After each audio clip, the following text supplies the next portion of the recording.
Hello friend, कैसे हो आप सब। आई होप आप लोग बढ़िया होंगे और जीवन का आनंद ले रहे होंगे। फिलहाल आज की इस वीडियो में देखने जब 4 अगस्त को होने वाला है मंथली टेस्ट विषय विज्ञान का क्लास 10 का है ना।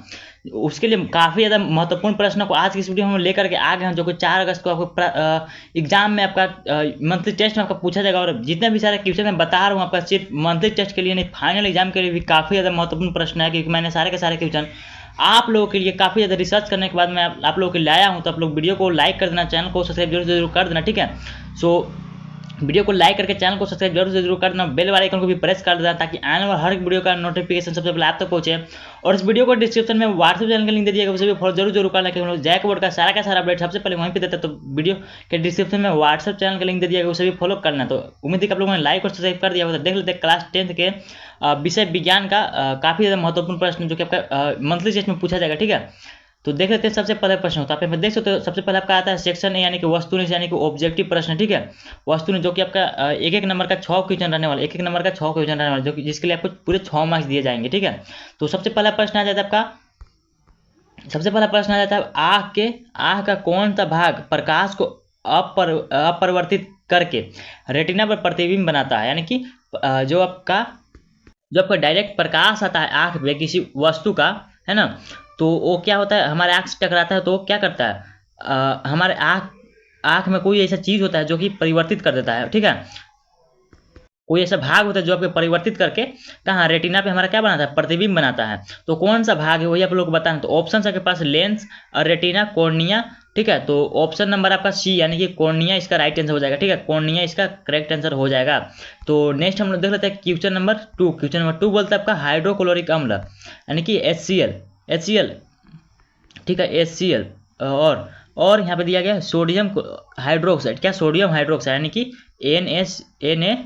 NaOH, ठीक है, NaOH के बीच अभिक्रिया का उत्पाद क्या होगा, यानी कि जब हम इन दोनों के बीच अभिक्रिया कराएंगे तो इसका हमारा उत्पाद क्या बन के आएगा। तो ठीक है, तो हम लोग क्या करेंगे, यहाँ पे क्या होगा, HC से जुड़ जाएगा, क्या सॉरी सी अलग है ना, H से जुड़ जाएगा क्या OH, यानी कि यहाँ पे 2 H हो जाएगा और एक O, यानी कि H2O हो जाएगा, ठीक है। H2O हो जाएगा, H2O प्लस यहाँ पे Cl और Na बचा, ठीक है। तो NaCl यानी कि क्या बन गया हमारा बन गया ये NaCl प्लस H2, यानी कि सोडियम क्लोराइड। इसको क्या बनेगा, सोडियम क्लोराइड, और इसको H2 मतलब जल होता है, ठीक है। तो ऑप्शन नंबर ए इसका करेक्ट आंसर हो जाएगा सोडियम क्लोराइड और जल। तो ठीक है, तो इसे हम लोग फिर से समझ लेते हैं। आई होप आप लोगों को समझ में आएगा, लेकिन आप लोग जिनको समझ में नहीं आया उनको मैं फिर से बता देता हूँ, ठीक है। तो यहाँ पर देखो क्या बोल रहा है, हाइड्रोक्लोरिक अम्ल का फॉर्मूला क्या होता है, HCl। आप लोग को पता है कि HCl होता है इसका फॉर्मूला, ठीक है।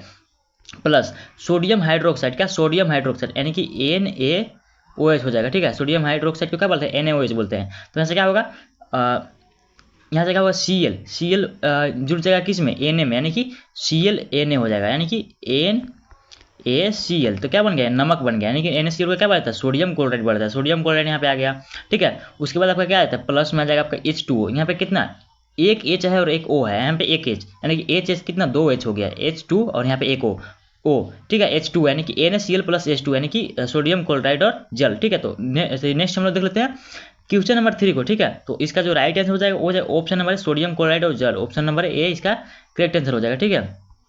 तो नेक्स्ट हम लोग देख लेते हैं क्वेश्चन नंबर 3 को। क्वेश्चन नंबर 3 बोलते हैं आपका आह का कोणीय व्यास, यानी कि आह का कोणीय व्यास, यानी कि एंगल ऑफ विजन सामान्य कितना होता है, यानी कि कोणीय व्यास कितना होता है लगभग आँख का। तो ऑप्शन आपके पास 120 डिग्री, 180 डिग्री, और सी आपका आता है 60 डिग्री या फिर डी 90 डिग्री। तो आप लोगों को इस चीज़ को याद रखना है, आँख का जो कोणीय व्यास होता है वो जाए 180 डिग्री, यानी कि 180 डिग्री क्या होता है, एंगल ऑफ विजन होता है आँख का, ठीक है। नेक्स्ट आपका आता है क्वेश्चन नंबर 4। क्वेश्चन नंबर 4 बोलता है आपका, क्वेश्चन नंबर 4 बोलते हैं आपको लाल लिटमस को नीला करने वाला पदार्थ कौन सा होता है, यानी कि ऐसे पदार्थ का नाम बताना है जो आपका क्या कर दे, लाल लिटमस को नीला कर दे। जो आपका लाल लिटमस होगा क्या हो जाएगा, आपका लाल लिटमस जो आपका होगा इसको क्या कर दे, इसको क्या कर दे, नीला कर दे। क्या कर देना इसको क्या कर देगा वो, क्या कर देगा, नीला कर देगा, है ना।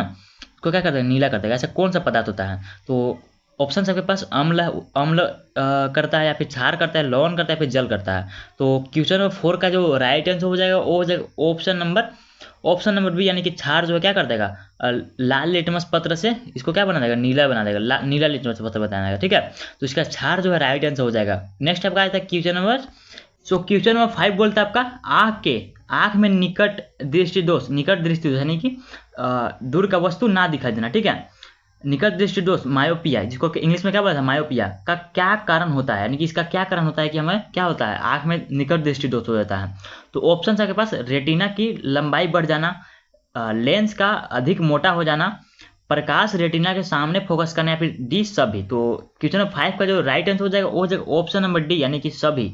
सभी इसका राइट आंसर हो जाएगा। क्या होता है उसमें, रेटिना की लंबाई भी बढ़ जाता है ना, और लेंस का अधिक मोटा भी हो जाता है, और प्रकाश रेटिना के सामने फोकस करने लगता है, सामने फोकस करने लगता है। ठीक है, तो ऑप्शन नंबर डी यानी कि इनमें से सभी इसका करेक्ट आंसर हो जाएगा। नेक्स्ट हम लोग क्वेश्चन नंबर 6 को देख लेते हैं। सो क्वेश्चन नंबर 6 बोलता है आपका, पीएच स्केल पर किसी अम्ल का पीएच मान, किसका अम्ल का पीएच मान आमतौर पर कितना होता है, यानी कि कोई मान लो अम्ल है, उसका पीएच स्केल पे पीएच मान आमतौर पर कितना होता है। ठीक है, तो ऑप्शन आपके पास, यानी कि क्वेश्चन को समझो, क्या बोल रहा है, अम्ल जो है उसका पीएच मान कितना होगा, कि क्या हो जाएगा, वो अम्ल हो जाएगा। ठीक है, तो ऑप्शन आपके पास 7 से अधिक होगा तब, 7 होगा, 7 के बराबर, यानी कि 7 से कम, या फिर डी 14। तो इसका जो राइट आंसर हो जाएगा वो हो जाएगा ऑप्शन नंबर सी, यानी कि 7 से जब आपका पीएच स्केल पर मान कम आएगा तो इसका मतलब है कि वो क्या है, वो पदार्थ क्या है, अम्ल है। ठीक है, अम्ल है, यानी कि 7 से कम होना चाहिए। ठीक है, 0 से लेकर के 7 तक, 0 से लेकर के 7 तक। ठीक है, तो अगर 7 से अधिक हो जाता है तो क्या हो जाएगा, 7 से अधिक हो जाएगा तो क्या हो जाएगा, क्षार हो जाएगा। ठीक है, क्षार हो जाएगा। और 7 के बराबर होगा तो ये क्या हो जाएगा, उदासीन रहेगा। क्या, उदासीन रहेगा। ठीक है, उदासीन होगा। और अगर 14 हो जाए तो ये अत्यधिक क्षार हो जाएगा, क्योंकि 7 से अभी क्या है, अधिक है। ठीक है, अत्यधिक क्षार क्या हो जाएगा, प्रबल क्षार क्षार हो जाएगा। ठीक है, नेक्स्ट आपका हम लोग देखेंगे सेक्शन डी का। सेक्शन डी का यानी कि क्या हो जाएगा, लघु उत्तरीय प्रश्न। सेक्शन बी का, ठीक है, लघु उत्तरीय प्रश्न, जो कि 4 क्वेश्चन रहेगा, 2-2 नंबर का, 8 नंबर का पूरा। ठीक है, लघु उत्तरीय प्रश्न। तो इसमें आया था पहला प्रश्न, यानी कि 57वां प्रश्न, किसी अम्लीय विलयन में, यानी कि कोई मान लो अम्लीय विलयन है, कैसा विलयन है, अम्लीय विलयन है, जिसका कि अम्ल जैसा व्यवहार कर रहा है, उस कैसा विलयन है, अम्लीय विलयन है। लाल लिटमस, नीला लिटमस, मिथाइल ऑरेंज और फिनाइलफैथलीन का रंग क्या होता है, यानी कि जब अम्लीय विलयन में क्या डालेंगे हम, लाल लिटमस को डालेंगे तो उसका रंग क्या होगा, यानी कि रंग क्या होगा। ठीक है, उसके बाद हम लोग क्या डालेंगे, नीला लिटमस को डालेंगे तो उसका रंग क्या होगा, मिथाइल ऑरेंज को डालेंगे तो उसका रंग क्या होगा, और फिनॉल्फैथलीन को डालेंगे तो उसका रंग क्या होगा। तो इसका हम लोग जवाब देना। ठीक है, तो यहाँ पे देख सकते हो, अगर हम लोग क्या करेंगे, यहाँ पे लाल लिटमस को डालते हैं हम लोग, क्या करेंगे, लाल लिटमस को अगर डालेंगे अम्लीय विलयन में, ठीक है, तो उसका क्या हो जाएगा, कोई परिवर्तन नहीं होगा, लाल लिटमस ही रहेगा, क्योंकि हम लोग क्या कर रहे हैं उसको, अम्लीय विलयन में लाल लिटमस को डाल रहे हैं, तो क्या होगा, कोई परिवर्तन उसमें नहीं होगा। नेक्स्ट आपका आता है नीला लिटमस। अगर हम नीला लिटमस को क्या करेंगे, अम्लीय विलयन में हम लोग अगर डालेंगे, ठीक है, अम्लीय विलयन में अगर नीला लिटमस को डालेंगे तो क्या हो जाएगा, लाल हो जाता है। क्या हो जाएगा, नीला से क्या हो जाएगा, नीला से वो लाल हो जाएगा। ठीक है, नेक्स्ट आपका आता है मिथाइल ऑरेंज। जब हम लोग मिथाइल ऑरेंज को क्या करेंगे, अम्लीय विलयन में डालेंगे तो क्या हो जाएगा, लाल हो जाएगा। मिथाइल ऑरेंज भी हमारा क्या हो जाएगा, लाल हो जाएगा। ठीक है, तब इस सब को आप लोग याद रखना, एग्जाम में पूछे जाते हैं। फिनाइलफैथलीन को अगर हम क्या करेंगे, अम्लीय विलयन में डालेंगे तो इसका क्या हो जाएगा, रंगहीन रहता है। क्या, रंगहीन रहता है, यानी कि कोई रंग उसका नहीं होगा। फिनाइलफैथलीन को अगर आप अम्लीय विलयन में डालोगे तो उसका कोई रंग नहीं होगा, क्योंकि वो रंगीन हो जाता है। सो अगर वीडियो में मजा आए तो वीडियो को एक लाइक करके चैनल को सब्सक्राइब जरूर कर देना। ठीक है, क्योंकि वीडियो काफ़ी ज़्यादा मेहनत से बनते हैं, आप लोग वीडियो देखते लेकिन सब्सक्राइब नहीं करते, तो वीडियो को लाइक करके चैनल को सब्सक्राइब जरूर कर देना, अपने सारे साथियों को इस वीडियो को शेयर भी कर देना था। देख लेते हैं नेक्स्ट हम लोग 8 नंबर क्वेश्चन को। 8 नंबर क्वेश्चन बोलता है जब अमाशय में अधिक मात्रा में HCl बनता है, यानी कि हमारा पेट में कौन सा अम्ल पाया जाता है, तो अम्ल कौन से पाया जाता है, HCl अम्ल पाया जाता है। तो किस लिए पाया जाता है, ताकि हमारा भोजन जो है अच्छे से पच सके। ठीक है, अच्छे से उसका पच सके। ठीक है, बनता है HCl, क्या बनता है, बनता है हमारे अमाशय में। ठीक है, अधिक मात्रा में बन जाए, मान लो वो HCl जो बन रहा है हमारे पेट में, वो अधिक मात्रा में बन जा रहा है। अमाशय को मैं यहाँ पे पेट बोल रहा हूँ, ठीक है, ताकि आपको अच्छे से समझ में आए। ठीक है, तो क्या अधिक मात्रा में अगर बन जाए, जितना जरूरत है उससे अधिक बन जाए, तो इससे क्या समस्या उत्पन्न होती थी। अगर हमारा पेट में, यानी मान लो अमाशय में अधिक मात्रा में बन जाए, क्या HCl बन जाए, तो उससे क्या समस्या उत्पन्न होती है और उसका उपचार कैसे किया जा सकता है। अगर हमारा अधिक मात्रा में बन जाए अगर हमारे अमाशय में HCl, तो उसका क्या समस्या उत्पन्न होती है और इसका उपचार हम लोग क्या कर सकते हैं। अगर कोई समस्या उत्पन्न होती है तो हम लोग उसका उपचार कैसे करेंगे। ठीक है, तो इसको हम लोग क्या करेंगे, इसके उत्तर को हम लोग देख लेते हैं। हम लोग उम्मीद करता हूँ आप लोगों को क्वेश्चन समझ में आ गया। सबसे पहले आपको क्या करना रहता है, क्वेश्चन से समझना। ठीक है, आंसर का क्या, आंसर तो हम लोग आसानी से कर लेंगे, है ना। अधिक मात्रा में HCl से अम्लता, यानी कि एसिडिटी का आप लोगों ने नाम सुना होगा। अम्लता आप लोगों को हो सकता है कि किताबी भाषा तो आप लोगों को समझ में नहीं आता होगा, लेकिन एसिडिटी आप लोगों को पता होगा। तो अगर अम्लता हमारे शरीर में क्या हो जाएगा, अधिक मात्रा में अम्लता क्या हो जाएगा, हो सकता है। ठीक है, हो जाए हमारे आमाशय में अधिक मात्रा में, ठीक है, जैसे कि अल्सर भी कहा जाता है, आप लोग याद रखना इसको अल्सर भी कहा जाता है, किसे, अम्लता को। उसके बाद उसका उपचार एंटासिड जैसे MgOH2 का या फिर NaHCO3 का, ठीक है, यानी कि सोडियम हाइड्रो कार्बोनेट, ठीक है, और यहाँ पे मैग्नीशियम हाइड्रोक्साइड, ठीक है, से किया जाता है। इसका उपचार किससे किया जाएगा, मैग्नीशियम हाइड्रोक्साइड से और सोडियम हाइड्रोकार्बोनेट से, ठीक है, से किया जाता है, जो अतिरिक्त अम्ल को निष्क्रिय कर देता है। क्या कर देता है, अतिरिक्त अम्ल को निष्क्रिय कर देता है। जो अतिरिक्त अम्ल हमारे से पेट में यानी कि आमाशय में बना है अधिक मात्रा में, उसको क्या करता है, निष्क्रिय, यानी कि कोई काम का वो फिर नहीं बचता है किसका सेवन से। तो यहाँ पे MgOH2 को या फिर क्या NaHCO3 से, ठीक है। सो नेक्स्ट आपका आता है question number 9। So question number 9 बोलता है आपका आँख का लेंस। सो 9 नंबर क्वेश्चन बोलता है आपका, क्वेश्चन को अच्छे से समझना है ना, आँख का लेंस किस प्रकार लचीला होता है, यानी कि लचीला तो होता है लेकिन किस प्रकार लचीला होता है आपको बताना है, ठीक है, किस प्रकार लचीला होता है। और यह पास तथा दूर की वस्तु देखने में कैसे सहायक होता है, यानी कि जो लचीला होता है जिसके कारण हम लोग पास की वस्तु तथा दूर की वस्तु देखने में हमारा सहायक करता है, ठीक है, सहायता करता है। कैसे सहायता करता है आपको बताना है।